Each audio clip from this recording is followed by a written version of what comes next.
sedulur Bung Ilham, hari ini kita pagi-pagi kita ngobrolin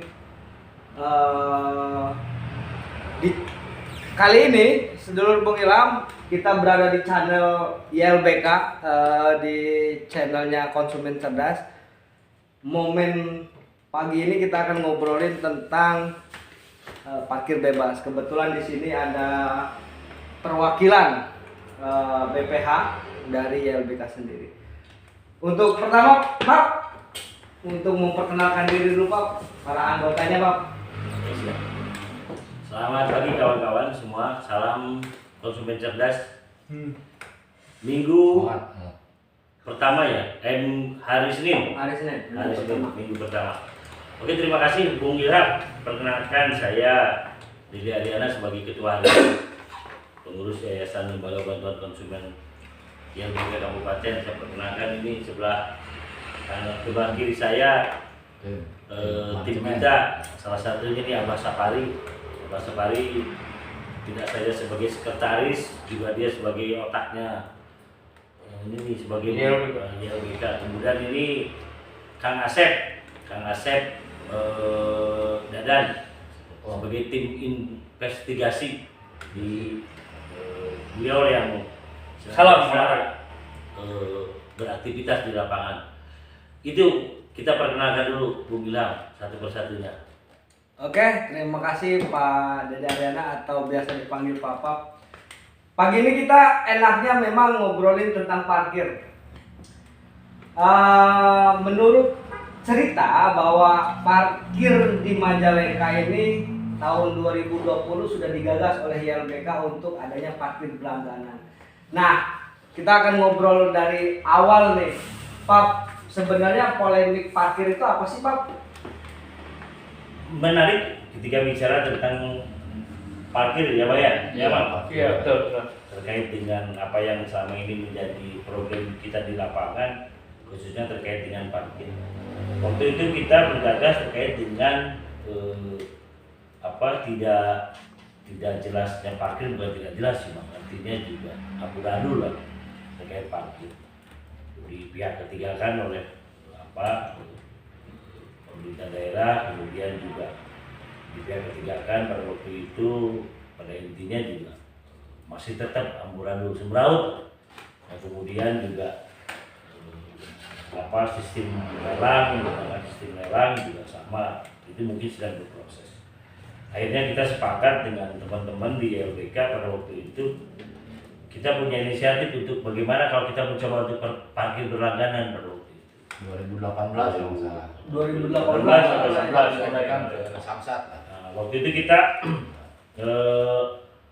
berinisiatif, kemudian kita memberi masukan ke beberapa stakeholder, salah satunya juga kita disub.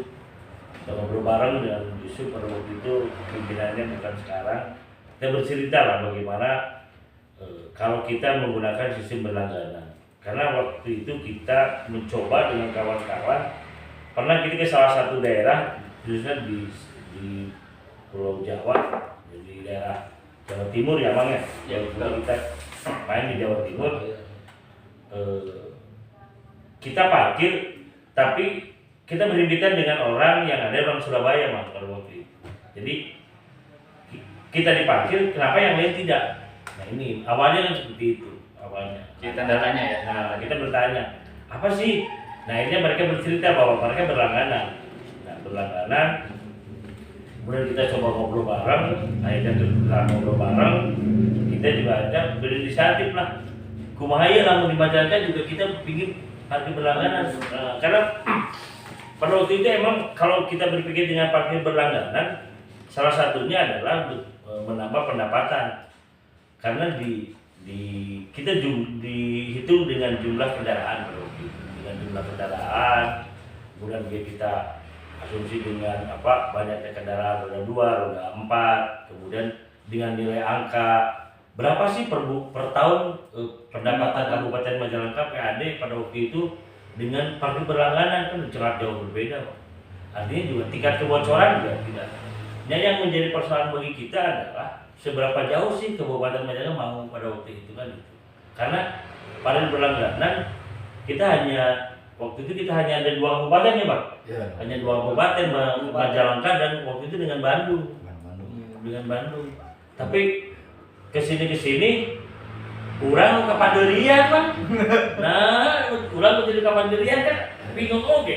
Kurang elek ku Ciamis lah, kurang elek ku mana? Sumedang. Ku Sumedang lah, kemana ke Sumedang. Itu. Kurangnya jadi sebenarnya mah kan namun lihat dari keuntungannya orang lebih gede Pak. Sangat menguntungkan. Sangat menguntungkan sangat bagi pemerintah daerah Betul. pendapatan. Kita bisa tentang PAD lah. Kalau kita ya mereka kan bukan saja bicara tentang konsumen, tapi juga bicara bagaimana kita memberikan masukan karena di undang-undang bahwa kita diperintahkan juga untuk bermitra. Salah satunya kan memberikan saran dan masukan. Kenapa kita tidak coba di Majalengka pada waktu itu kan itu? 2018 sampai 2022 berarti Jauh. waktu yang sangat lama ya. Jadi tahun 2018 itu Bapak sempat ajukan gitu. Nah, tapi ternyata di provinsi itu belum ada slot. belum ada slot. Belum ada slot.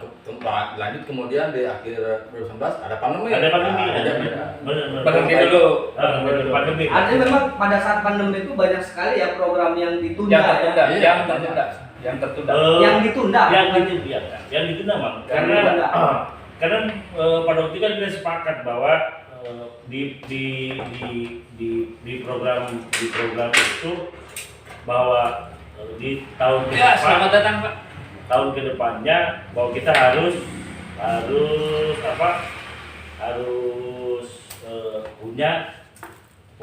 punya misi bahwa kita harus parkir berlangganan harus ada jawaban.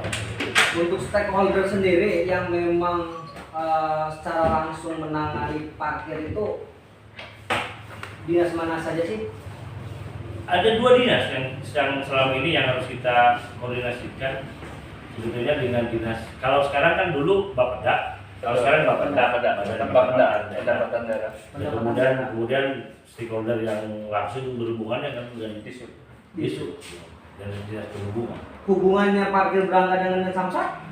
Ya, dengan Samsat dan Samsat, ya. Samsat. Nanti jadi secara teknisnya begini Mas, secara teknisnya. Jadi kita pernah bicara bahwa nanti di Samsat itu hanya ruang untuk pembayarannya saja. Ruang Untuk pembayaran. Jadi kita berlangganannya bahwa setiap tahun itu kita ngisi STNK, BPKB lah, STNK atau BPKB. Kemudian juga ada slot, ada bukan uang, ada nominal yang keluar nanti nilainya sebesar tergantung daripada kesepakatan nanti. Apakah mau misalnya R4 mau 100.000, R2 per tahun, R2 mau 50.000. Itu kalau di jumlah total dengan kendaraan yang aktif ya, artinya kendaraan yang masih digunakan dengan kendaraan yang aktif, artinya kendaraan yang layak untuk di jalan. Nah itu pasti gede kelebihannya. Tinggal kita bagaimana sekarang menghitung sisanya. Siapa yang akan mengawasi kita sisanya? Nah, untuk kisaran jumlah kendaraan yang aktif nih di Majalengka sendiri pada tahun itu berapa sih? Yang hasil interview kemarin itu sekitar 40.000. 40.000. Itu semua jenis R4 dan R2. Ya, saya kira masuk. Kebayang Pak, kalau misalnya taruh misalnya di angka 50.000 50.000 kalau per setahun, tahun. Sangat Luar biasa ya Sangat nilainya. luar Ya. biasa. Berarti banyak yang termanfaatkan kayak ya para petugas parkir ya Pak, Nah. kan dapat digaji. Kan itu kan Secara teknis outsourcing. itu berarti outsourcing Iya, bagi iya, petugas iya. parkir Iya. lapangan. ya dengan angka yang segitu sekarang begini. Sisanya itu kan bisa dibagi untuk gaji membiayai gaji honorer juru parkir, apakah mereka mau sifatnya ngikuti ke UMR dengan jumlah segitu atau sisanya untuk sarana prasarana yang lain. Tapi Kalau hari ini saat ini dengan belum adanya parkir berlangganan sebenarnya ada apa sih kecurangan apa sih atau apa sih sebenarnya masalah di parkir itu? Apakah pendapatan ke daerah itu tidak maksimal atau apa? Ya sebenarnya kan cukup tinggi juga ya yang kemarin data DPR itu berapa Pak? bocoran. yang masuk dari retribusi parkir itu kan. Mang ada kebayang Ini bisa lebih tinggi dengan Bisa lebih tinggi ya? dengan parkir langganan ini. Artinya banyak sekali kebocoran parkir itu Iya, ya. hanya di Perda saja hanya sebesar 5.000 500 rupiah. Motor. 500 per Per motor. per R2 itu 500 rupiah, R4 1000. Orang saya parkir tidak mungkin kan ngasih 500, pasti ngasih lebih.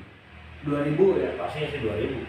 Bahkan satu motor itu atau satu kendaraan itu dalam satu hari itu bisa 3 sampai 4 kali tepat kalau berpindah parkir ya. Terus kemudian juga yang nggak patut kita pertanyakan itu kan karcis parkir, Pak. Karcis ya. Karcis parkir. Karcis parkir itu yang penting.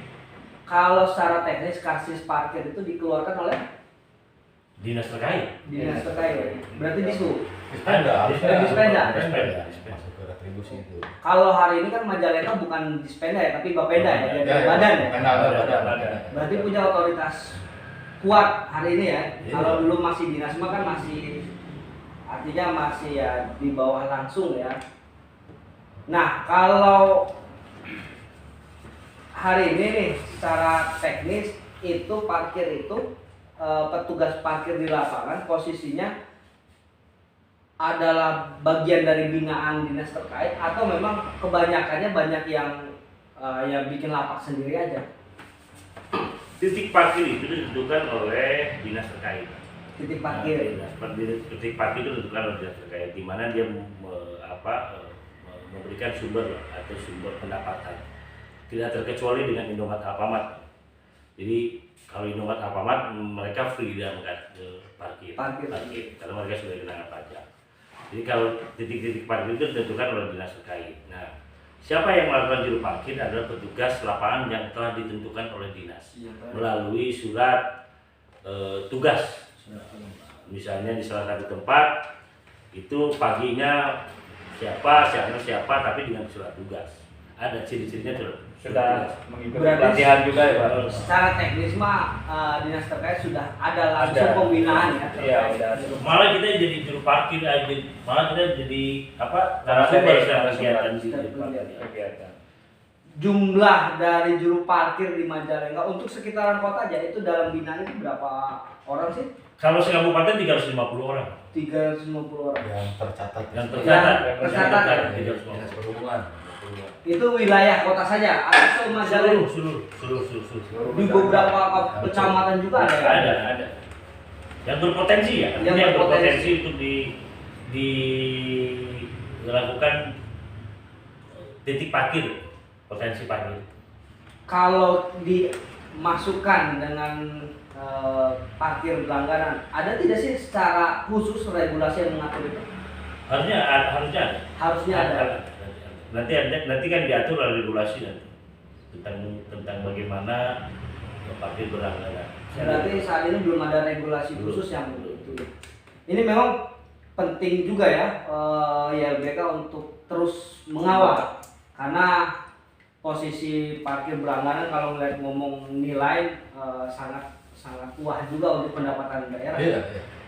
Kita berharap YLBK itu karena kan bersentuhan langsung dengan konsumen. Artinya juga hal-hal yang menyangkut tentang perilaku pelaku usaha itu juga harus kita kawal terkait dengan parkir lah. Nah, bagaimana tentang karena konsumen itu tempat parkir bayar loh, tidak gratis. Tempat parkir tidak hanya mendapatkan kenyamanan tapi juga keamanan Keamanan. harta bendanya.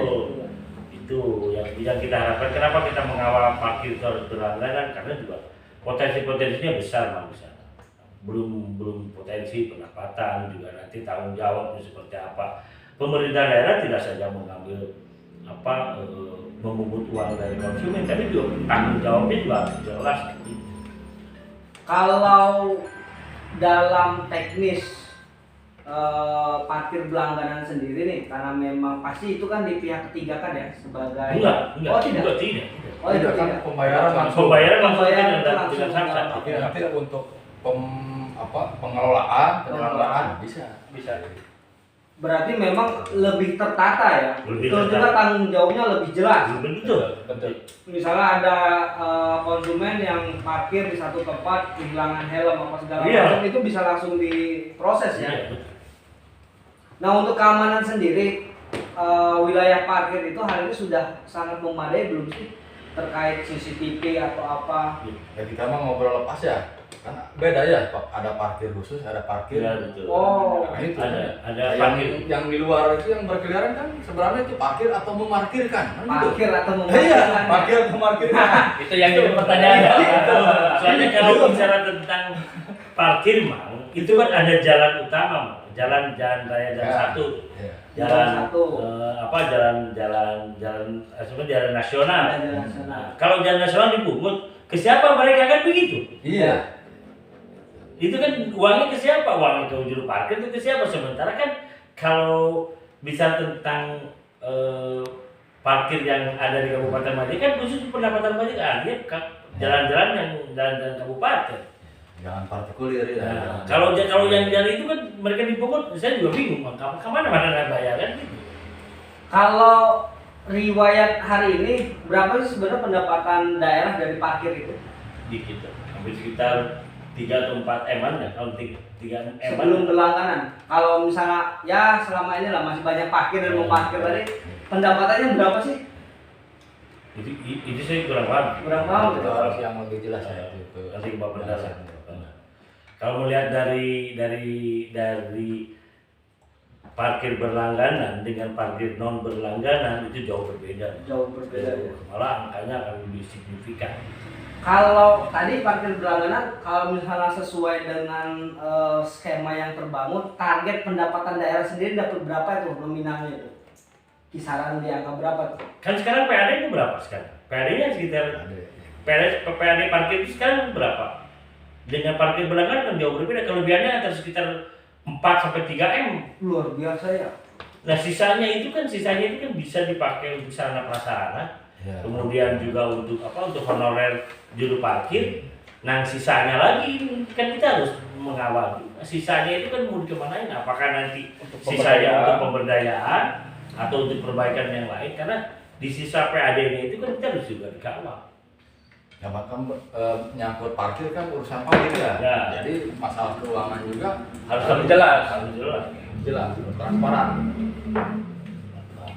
Berarti sangat luar biasa ya parkir untuk diperjuangkan. Nah, cuman yang masalah titik-titik itu kan harus kembali lagi kepada undang-undang lalu lintas. Titik-titik parkir di Majalengka itu benar ya. Nah, benar Pak. Itu Sesuai itu ya. sebenarnya tidak ada undang-undang lalu lintasnya. Sesuai itu zona-zonanya. Ulahana imah di parkiran kan. Ya. Jangan-jangan masjid di parkiran. Sekolah di parkiran. Sekolah di parkiran. Terus kantor di Kantor parkiran. parkiran. Masjid di parkiran kan gitu, Bang. Gitu Bung Ilham.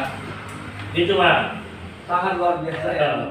Jadi apabila pemerintah menggaung-gaungkan tentang upah minimum, ternyata para pekerja yang bekerja terkait dengan instansi ternyata di bawah itu seperti apa? Di Di bawah bawah UMK itu. Nah, itu maksudnya apa gitu? Ketika mereka harus sesuai UMK segala macam itu kan ternyata pas yang terkait dengan instansi pemerintah sendiri kan jauh di bawah UMK. Kalau juru parkir itu sebenarnya dia masuk dalam sektor upah pekerja non formal. Ya. Kalau formal kan jelas dia bekerja langsung ya, ada kontrak dengan PT atau karyawan atau instansi terkait. Tapi kan resikonya Dia ya. kan kerja, kan dia kan ada Iya, dia upah pekerja jenis upah non formal, Iya, bukan formal, Bukan formal. bukan formal. Tapi kan resiko bahayanya itu Nah. yang di jalan itu. Kemarin aja si Obet coba parkirin kan akhirnya kejedot. Baru kan gitu. Tangannya. Si Tahu Obet lumayan. lumayan ceng, tapi 50.000 yang dipencet ceng. Ceng kasih aja itu. Kalau tadi ngeliat klasifikasi upah tadi, ini kan masuk pekerja non formal ya. Sebenarnya ada juga keterkaitan dari Dinas Tenaga Kerja terkait pembinaan. Nah, itu. Kalau dia parkir berlangganan itu pasti ada langsung pembinaan. Betul. Artinya banyak sekali ya peluang yang memang untuk dilakukan. Setiap instansi banyak bekerjanya nih. Iya, ada keterkaitannya kan. Ada Ada keterkaitan. keterkaitan. Tinggal keberanian pemerintah aja. Kalau keuangannya ada Katanya kan, sih dengar-dengar isu-isu sekarang kan lagi ini kan lagi diusulkan. Lagi kan. Cuma tinggal sekarang berhitung ya. tadi kata Mang Asep benar, berani nggak pemerintah daerah? Karena kan beberapa pelaku usaha parkiran, pelaku usaha parkir, saya bisa pelaku usaha parkiran. Iya. Ada beberapa pelaku usaha parkiran yang notabene dia akan terganggu. Ya. Padahal kan parkir itu sudah jelas oleh pemerintah daerah. Tapi ada juga pelaku usaha parkiran. Jadi saya yang bingung itu pelaku usaha parkiran, Mak. Jangan-jangan ada indikasi kebocoran Nah, itu. Iya. Yang di kabupaten aja kan misalnya parkir untuk lahan 5 meter, nah setorannya berapa? 20.000, misalnya 15.000 untuk Karang Taruna, jadi hampir setiap hari berapa itu? Saat hanya itu ya 70.000 habis di setoran gitu. Jadi terganggu lah para pelaku usaha parkiran, Pelaku bisnis. pelaku bisnis usaha Bisnis parkiran. parkiran. Tapi itu hal yang wajar untuk perubahan, Mak. Siapapun itulah pasti akan terganggu kalau sektornya dirubah secara bentuk. Ya mudah-mudahan dengan channel ini pemerintah mendengar salah satunya. Nah ini kan masalah pabrik, jadi sebenarnya kan bukan tanggung jawab pemerintah juga, tapi tanggung jawab bersama. Bersama. Ya untuk membenahi, ya untuk membenahi. Betul, betul. Oke, untuk sesi ini sedulur kita cukupkan ya karena memang sangat menarik ini untuk dibahas. Tapi nanti kita akan bahas di sesi selanjutnya. Terima kasih para sedulur. Hidup channel YLBK. Konsumen cerdas.